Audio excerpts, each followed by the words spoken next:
seriously popular.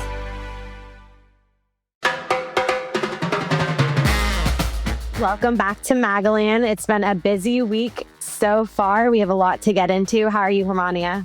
I'm good. It's another Wednesday in Magaland, and we have a packed agenda today. We actually have a special guest. He's conservative activist and social media star, Robby Starbuck. He's going to be joining us today in Magaland. We're also going to be talking about the release of the new JFK assassination files. We're going to touch on the deportation clapbacks that are going on.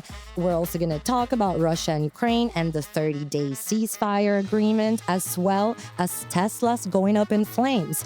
We'll be right back with all of this right after the break.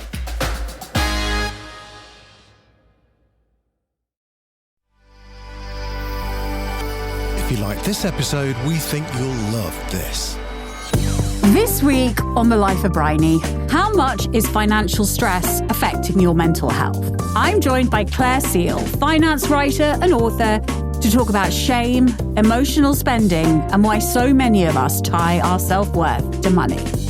Listen to The Life of Bryony, available now.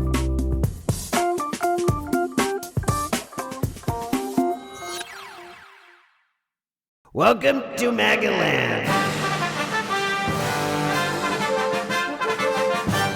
We're back in Magaland, and we're joined today by Robby Starbuck, who wears a lot of different hats, but I think the best way to describe him would probably be a former music video director turned anti-DEI warrior. Robby, I don't know if you would agree with that introduction, but you have completely taken the United States DEI scene by storm. And you also put out a new movie called The War on Children that came out last year. Our viewers, we encourage you to check it out.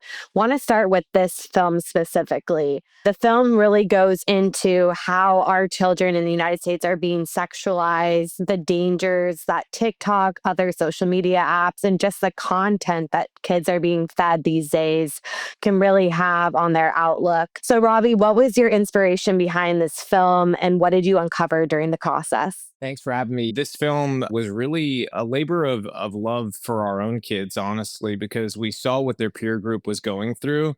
I had a conversation years ago with Rand Paul's wife, Kelly. And Kelly and Rand wrote this incredible book together, and that's how I met her. And she said the biggest trouble she has in DC is there's all these people who they just don't believe certain things are happening. They didn't believe that any kids were getting double mastectomies. They didn't believe that there were these inappropriate drag shows where they were simulating sex acts and things like that in front of kids. That's the thing that drives them crazy, is I could tell them something and they just do not believe it. You know, we said, this is a problem all over the country. I keep hearing this from people. People have trouble getting family members to believe the insanity that is happening. And so we need to make a movie that is all encompassing and has verifiable facts from sources that anybody could not dispute. And so that's what we did. You know, honestly, the research for it took the longest because we needed to make sure that all of our T's were crossed, our I's were dotted, and that the facts were indisputable. You know, the goal with the movie, and I'd say we achieved it, because our detractors can say a lot of things and they can try to frame me as this, that, or the other thing, but they can't factually dispute our film. They've never tried to because they're unable to. The facts in it are indisputable. We rely on peer-reviewed studies from institutions that they tell us we should trust, from the Ivy Leagues on down. And so I think that it's a film that everybody should see or show their family members if they have family members or friends who don't believe these things are happening.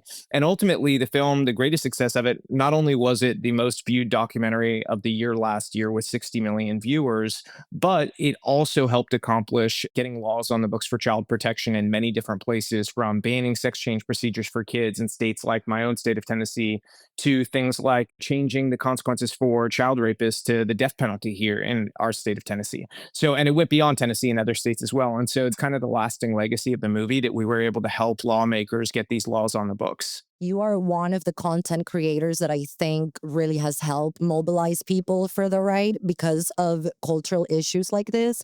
You've also been really slamming the Democrats and Chuck Schumer and their inability to get with what the culture wants right now. Tell me about what you saw on the ground speaking to people about these issues. You're saying you've opened people's eyes to the reality of what's really going on. How much do you think these cultural issues that you show on your film, or DEI, which you've been battling as well, help get Trump back in the White House as opposed to just people's wallets? It's massive. And I would say this, it's interesting. Some people will go back to the beginning of my career. I directed Oscar-winning actors, actresses, some of the biggest music stars. And in that world, I attained a lot of skills. I do have a lot of regrets about that world and being a part of it for so long, just because I think that it does so many bad things for our culture. But I learned things that I was able to carry on into my activism now. And a big part of it is understanding how trends work and how to swim upstream against something that may be unpopular at the moment, but that you see you can turn popular. And so using some of those skills and abilities, you just have to not have fears about the heat you'll take in the beginnings. When I endorsed Trump in 2015 in the Republican primary, I knew I was going to get blacklisted in Hollywood. And I was a little bit of an anomaly because most people in Hollywood come out politically as conservative after they've reached the peak of their career and they're like, they're done, they're retired. I did it at the peak of my career while I was still directing people like Natalie Portman and Jamie Foxx. I did it knowing what would happen. And it's because I could see down the line, if I was consistent and factual, and I made the arguments in a compelling way, we could help shift culture in a direction where eventually we would be ascendant.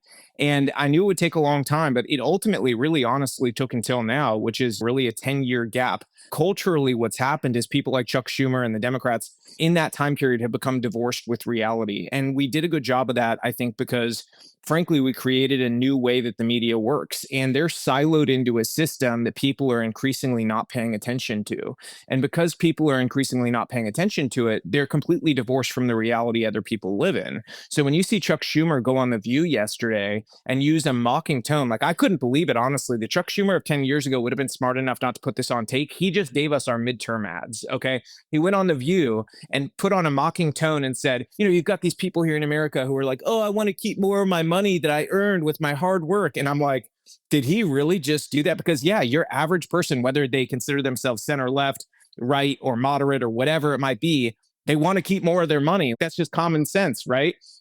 But the Democrats have become so divorced from it, and they're so addicted to government control that they're starting to make increasingly unpopular arguments without realizing they're doing it. Whereas the right is moving in a direction where we've been making the argument for the past 10 years. We need to pick the 80-20 issues and punch those issues hard, because then we're going to move people over to our side. They're going to see the increasing common sense in our policy. And maybe there's some issues like DEI that were not 80-20 issues. And by proxy, because we've adopted so many 80-20 issues, people will come to trust us on those issues that are not 80-20 and at least hear us out with the argument. With DEI, I knew we were, again, upstream when I started this, but because of the trust we've attained with the 80-20 issues, we were able to make that argument effectively to people.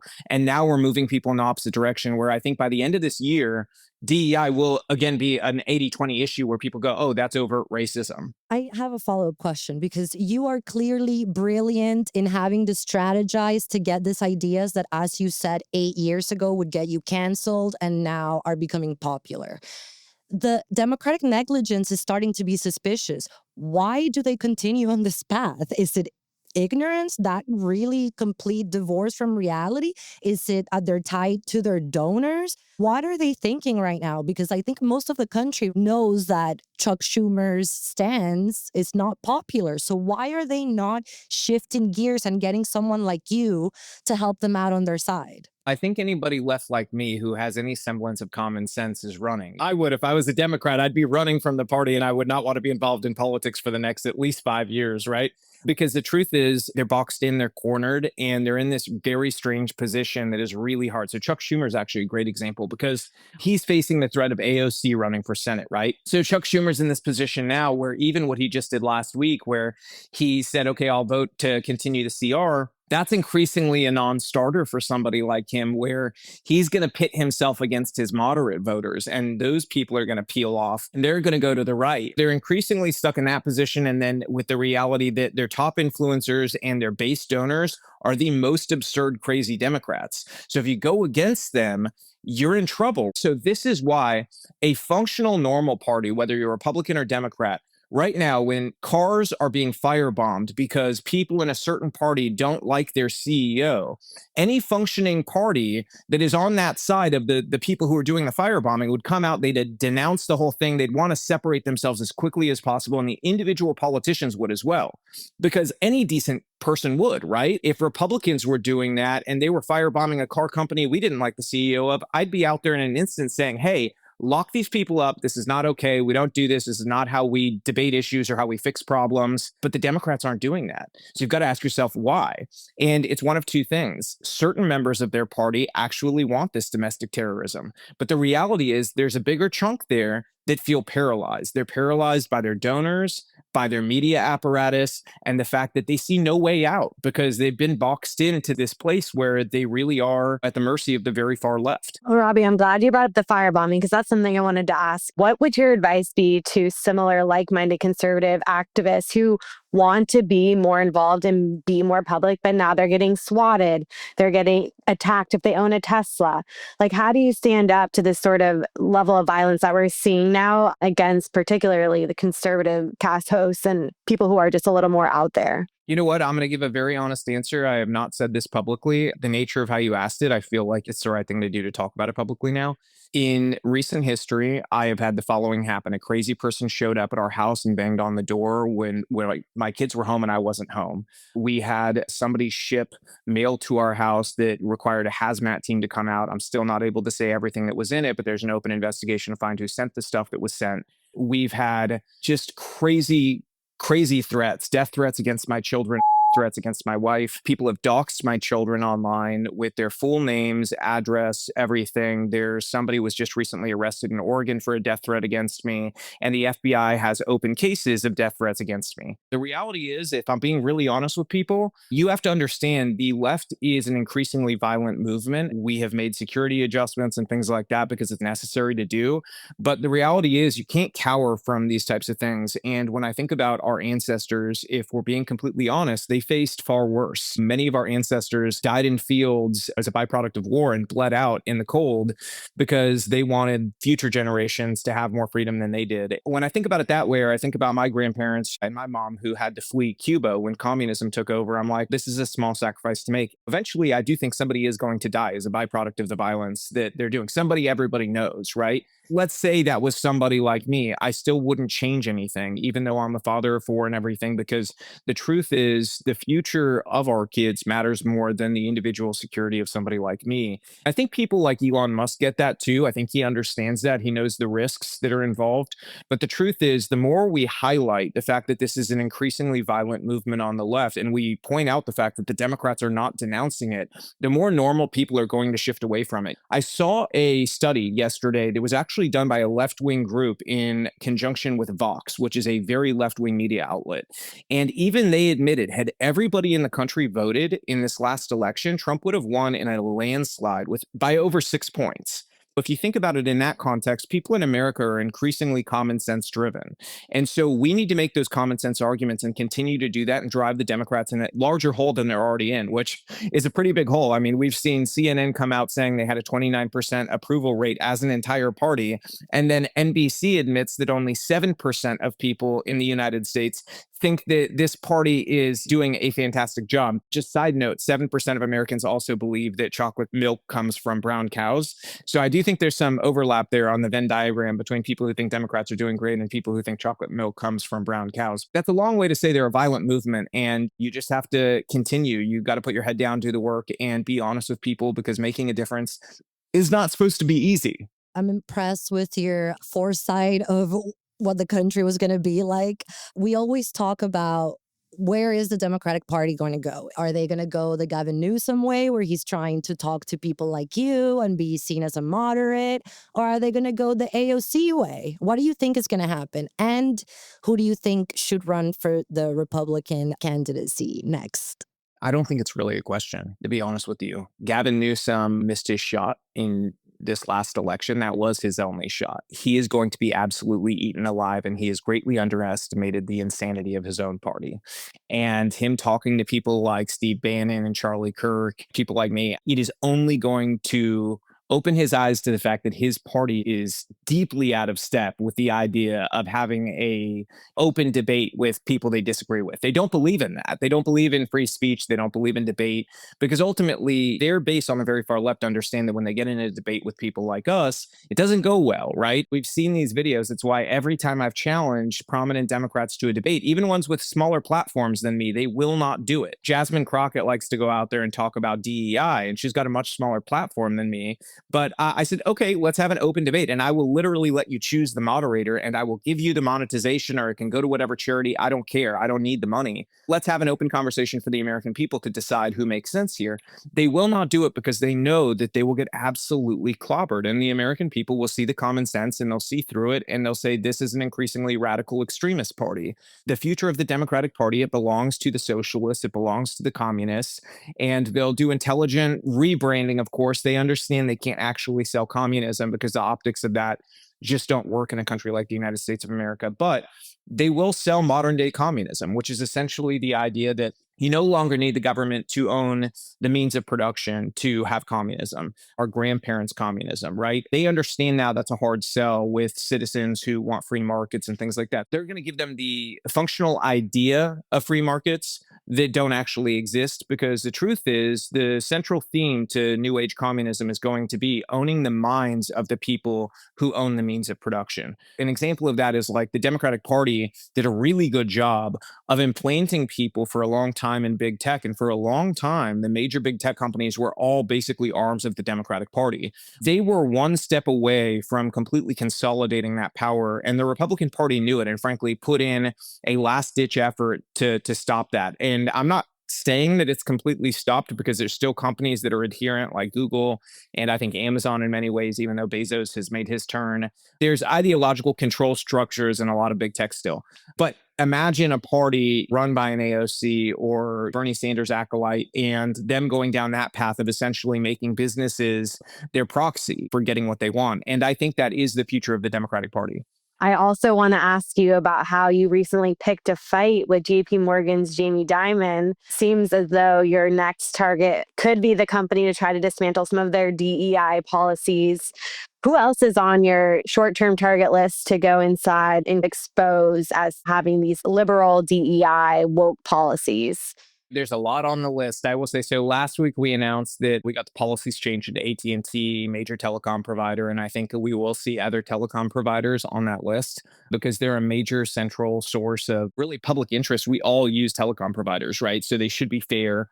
They should definitely adhere to the EOs that Trump put out on DEI. At this moment, the only one I can say for sure is making an effort to comply with the EOs is AT&T. There will be more of those. With JP Morgan, though, I think we were actually very successful in what we did. I put the volley out there. Actually, I didn't even really have to. CNBC Squawk Box asked Jamie at Davos about me and said, hey, what are you going to do if this guy comes knocking at your door? And he said, bring it on. So I brought it on the very next day. I went on CNBC Squawk Box. And to their credit, I honestly didn't think they'd let me do this, but they let me for 15 minutes just sit there pulling up the DEI policies because I had them all printed out on the table. So I'm like, here's one thing they did. Here's another one. So we're going through it, and they paid for Dylan Mulvaney, after the Bud Light fiasco, they paid for Dylan Mulvaney to speak to a group of LGBTQ plus youth. They paid for mentorship programs where the mentors could hide the sexual orientation or proclivities of children that they were mentoring. They paid for genderbread person training for their employees, which, by the way, is the most insulting training of all time. It looks like a kid's coloring book, but it's to convince you that you're not actually born a man or a woman. Like any one of us could just be some unicorn that we decide, oh, today I'm Robin, and both of you ladies need to be okay with somebody like me who's 6'2", 180 pounds coming in and following you into the bathroom, looking like a man, but you need to be okay with it because if not, you're a bigot. That was the training, essentially. And so going through all this, and that's not to mention the tens of billions that they spent on racial equity, which is, as you guys know, the term equity is a Marxist term that is the enemy of excellence and fairness in every way. So what happened after I did that is within 48 hours, Jamie had a town hall meeting where he went out there to employees and said, listen, we are going to stop funding this, quote, stupid shit. And so the truth is, I think Jamie was completely unaware of some of the things JP Morgan was funding. And I don't say that lightly because a lot of people will go, do you really think he was unaware? Yes, I do believe he was unaware. It's a very big company. Somebody like Jamie went to business school and is very focused on the financial outcomes for his company. They're not so much focused on culture. And culture issues have changed dramatically in the last 4 years versus any public business before that, where you had these activists that were forcing political issues into the workplace. And a lot of CEOs were asleep at the wheel when it came to this. But I think as a byproduct of the campaign that I've had to make them aware, a lot of CEOs are looking now at the culture within their companies and saying, hey, is it the smartest thing for us to recommend that our employees read a book like How to Be an Anti-Racist by Ibram Kendi, which encourages them to be an anti-capitalist? The crux of the book, as you guys are probably aware, is that to be an anti-racist, you must be anti-capitalist. I think that's where they're at. They're reassessing where they should go in the future when it comes to culture. Before we let you go, I want to ask you more cultural questions because in Magaland, we often discuss the difference between the first Trump term in terms of acceptance and now. You lived it at the height of cancellation in Hollywood coming out to support Trump so early. Have you, now that Trump is more accepted, heard from any former Hollywood contacts? Would you consider going back to making movies that are non-political? Is it safer for you in Los Angeles now? I have heard from a lot of people, especially during this last election, where people I never would have thought would reached out and said, damn it, Robby, I'm sorry, you were right. Something along those lines. Like, I never thought I would say this. I think that there is a shift afoot. It's still a very liberal place in Hollywood. Now, could I make films that are not explicitly political? Yeah, but in a very different context. It's not because Hollywood is healed. It's because we've built our own ecosystem on the right. So there's the means there now to do that. Even right now, I'm sitting on a set that would have been unthinkable on the right for an independent creator to have like a full bore set with lighting and cameras and everything like 10 years ago, right? We have changed on the right. We understand culture. We're able to compete with what used to be the creative dynamism of the left. It was one of their great power sources, is they were able to do this and we weren't. We had these embarrassing films where the only thing that we could do. That's no longer the case. We can compete, and not only compete, but in many cases we can do better. I think on the podcast side of things, we are 1,000,000% better than what the Democrats and the left are doing. They just don't understand it because it requires authenticity and rawness that they just can't deliver, because everything for them has to be packaged and put in a prompter and carefully chiseled, because when you're lying to people, you've got to couch those lies in a very precise way. And so podcasts are really not a place where their type of communication can thrive. It is wild that now the conservatives are the ones who know about the culture, truly. But thank you so much, Robby. Thank you, Robby. We really appreciate having you on. Thank you. I appreciate you, ladies. We have a lot more to talk about, but we're going to do so right after this break.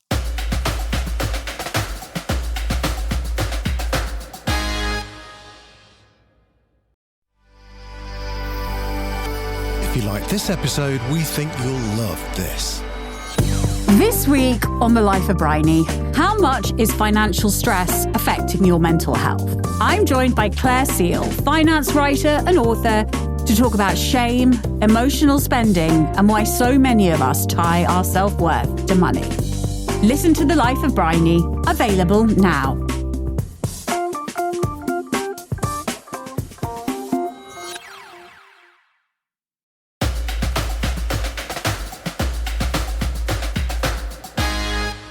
Now let's move on, because once again, more JFK assassination files have been released.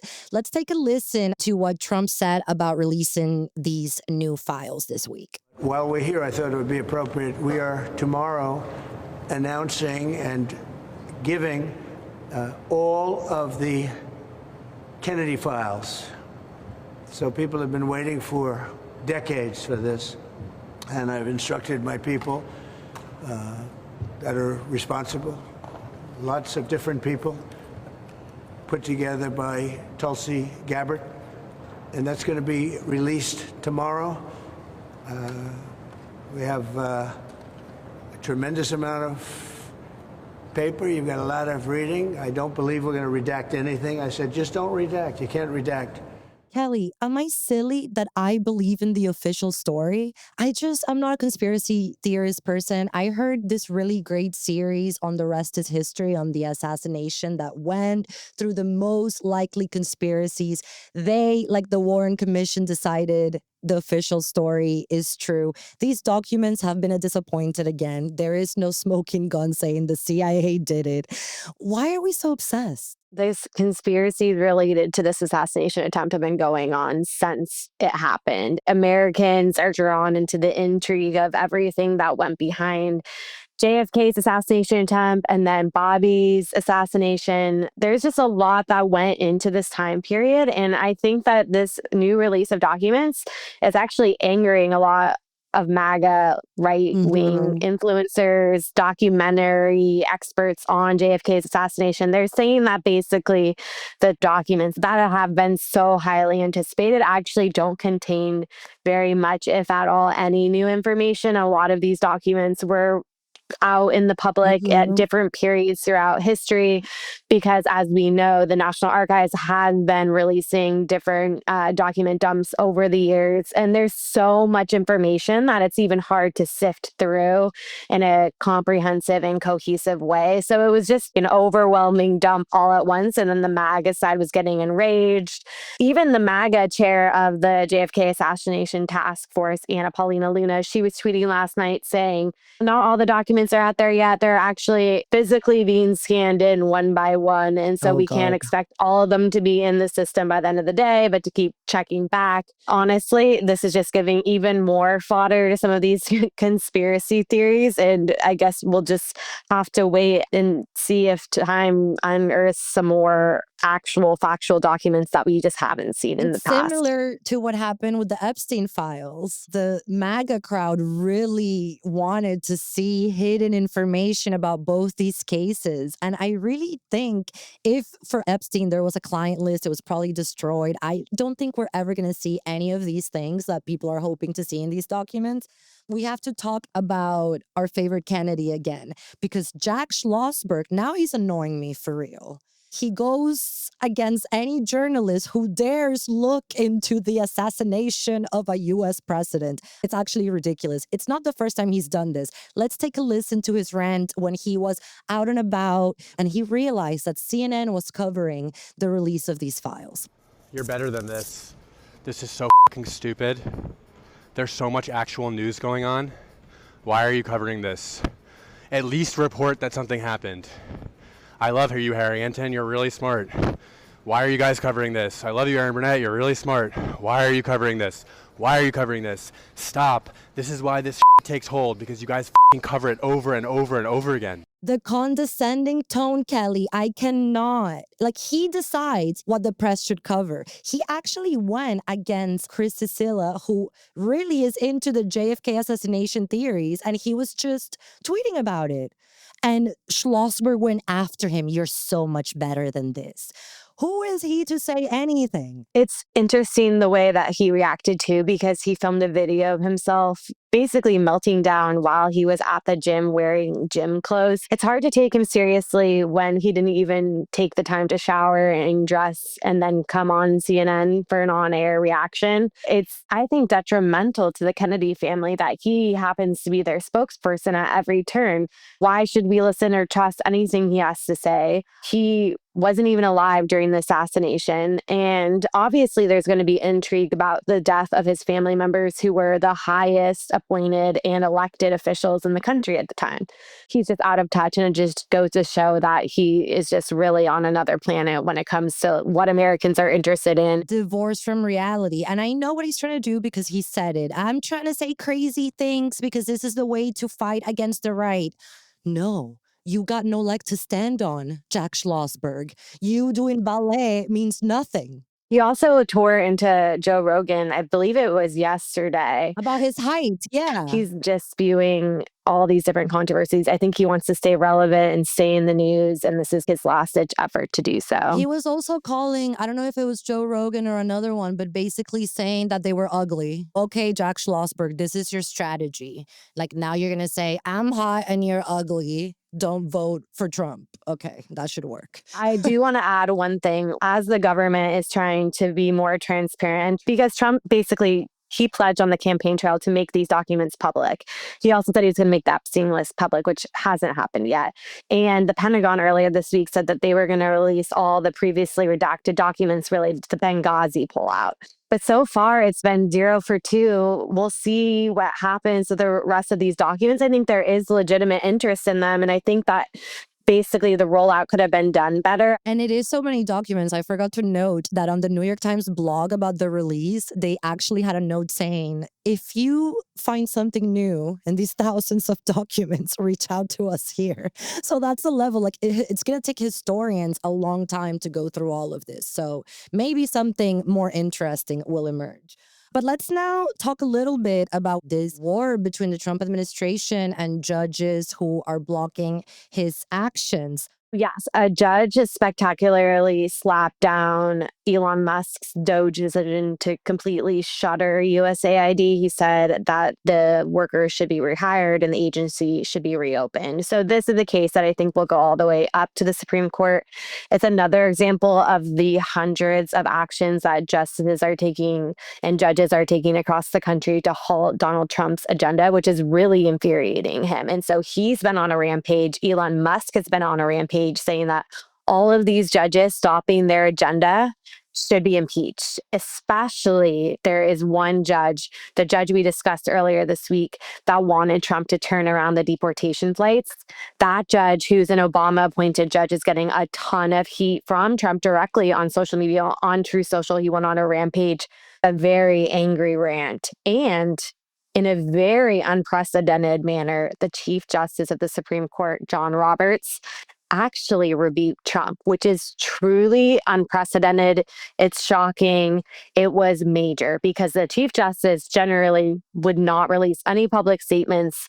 He went through the official channels of the Supreme Court and actually put out a statement condemning any sort of attacks and threats of impeachment on judges across the country, which came just hours after Trump's rant. This was a major event that happened yesterday, and Trump actually clapped back at it when he was interviewed by Fox News' Laura Ingraham. Let's take a listen.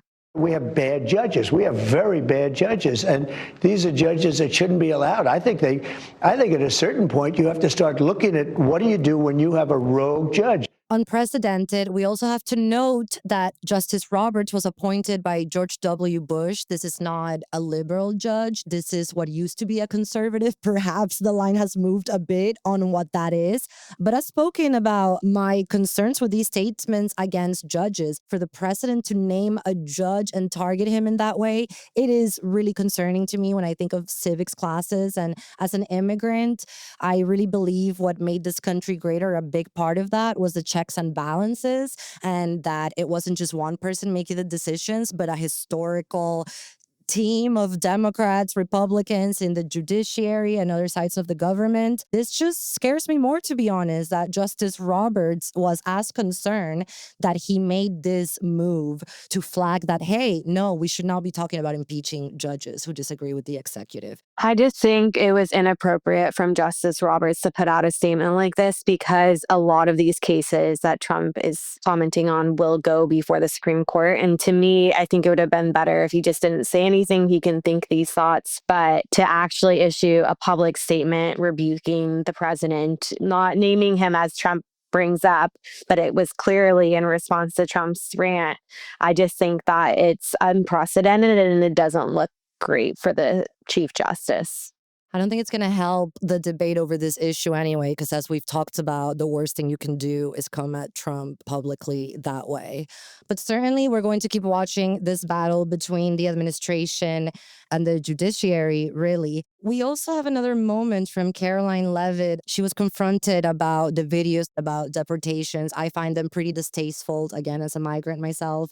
I have heard many stories of relatives of the Venezuelans who were sent to El Salvador who say they're not gangsters, they don't have a conviction. The administration has admitted a lot of these people do not have criminal records, besides, of course, being undocumented in the U.S. Caroline Levitt was confronted about this, and let's take a listen to what she said about the allegedly fun videos. Biden administration abused to facilitate the mass illegal entry of illegal immigrants into our country. It was like a fast pass at Disneyland.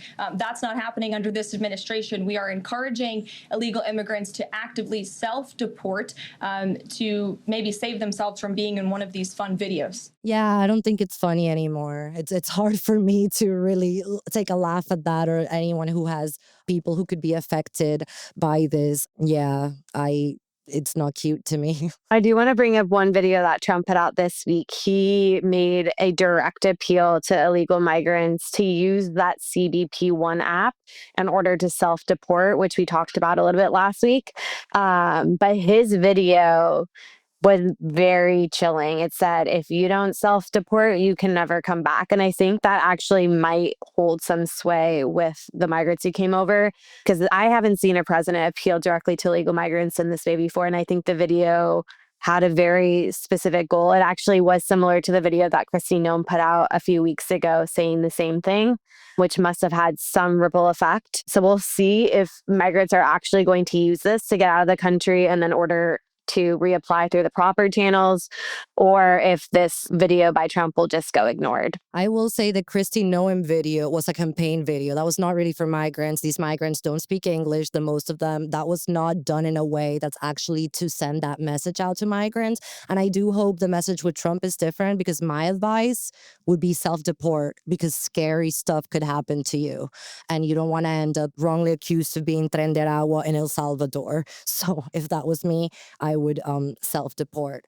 But in better news, maybe, although I don't think so either, because Putin supposedly agreed to a 30-day partial ceasefire. He specified that it would be only on attacks on energy and infrastructure. However, according to the Ukrainians, he attacked infrastructure places in Ukraine yesterday. Kelly, Trump was just talking to Zelensky, and I think things are going better. I got this report in. U.S. President Trump has described his phone conversation with Zelensky as a good call. In a post on Truth Social, he said it lasted around an hour, and he said we are very much on track. So, hopeful news. This is the first time the two leaders have actually talked since the very dramatic Oval Office showdown with J.D. Vance that really just tore them apart. So it seems like they're in a good spot. I think Trump's call with Putin yesterday put pressure on Zelensky to step up and have a good conversation with Trump so that he can get what he wants out of a ceasefire deal. I thought Putin's strike on the energy infrastructure location hours after he said that he wouldn't was a very Putin move, if you will. I think he wants to show Trump that he thinks he's in control and in charge. So I wouldn't be surprised if there's a retaliatory action on the part of Ukraine that's backed by the United States. But it does seem overall that talks are headed in a good direction. We have to talk about these attacks that have been happening against Tesla. It seems that they really are escalating. Let's take a listen to what Elon Musk has said about this attack slamming the Democrats. Yeah, I mean, it's really come as quite a shock to me that there's this level of really hatred and violence from the left. I always thought the left, or Democrats, were supposed to be the party of empathy, the party of caring, and yet they're burning down cars, they're firebombing dealerships, they're firing bullets into dealerships, they're just smashing up Teslas. Tesla is a peaceful company. We've never done anything harmful. I've never done anything harmful. I've only done productive things. Kelly, how significant do you think these attacks are going to be? How organized do you think they are? How concerned should we be about this? I really think this hyperpolarization has taken us closer to political violence on all sides. Yeah, I thought it was interesting what Robby told us earlier about how the left seems to be endorsing this kind of domestic violence, domestic terrorism at a level that is really scary, and it's concerning for big Republican, big conservative voices like Elon Musk, like Robby and others who are now being swatted, and Elon's now dealing with all these attacks on Teslas across the country. I don't think it helps that Democrats are leaning into this publicly and selling their Teslas and making a big stink about getting rid of their cars as like a stick-it move to Elon Musk. Mark Kelly from Arizona did that at the end of last week. And we've seen a few others, including Hollywood actors, who are doing that as well. It is concerning because lives are obviously at stake when there's this kind of violence, and there doesn't seem to be any sort of backlash or condemning of these actions from the left or from leaders on the side that just is opposed to Trump and Musk. It's unfortunate because, again, because of the hyperpolarization, I'm seeing the conversations online and on the news media, and, you know, all the Democrats, when they're being confronted by this political violence against Tesla, they bring up January 6th. So each side has its point that they want to come across, and they're not giving an inch. You know, I just wrote a story about Scott Jennings on CNN having a really strong moment with a Democratic pundit because he was talking about Tesla.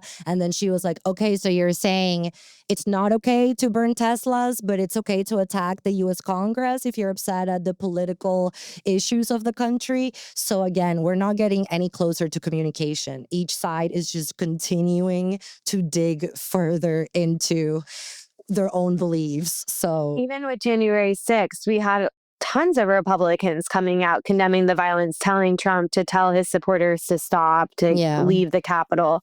But what I'm seeing is total crickets from the Democrats on the Tesla violence and the swatting incidents. I just don't think it's even the same playing field.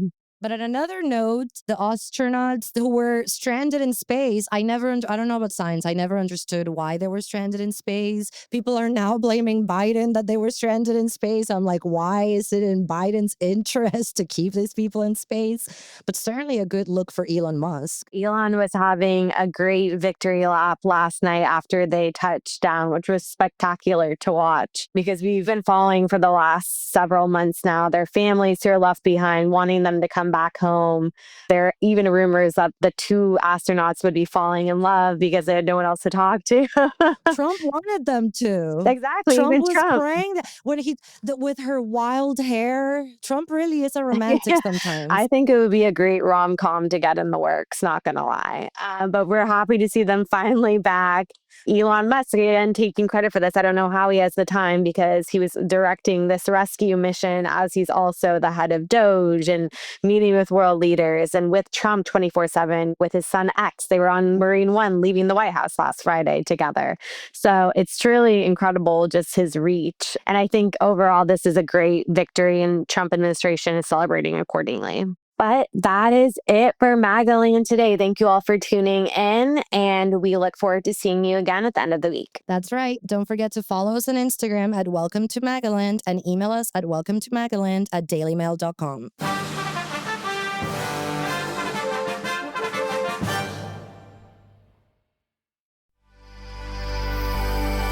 If you like this episode, we think you'll love this. This week on The Life of Bryony, how much is financial stress affecting your mental health? I'm joined by Claire Seal, finance writer and author, to talk about shame, emotional spending, and why so many of us tie our self-worth to money. Listen to The Life of Bryony, available now.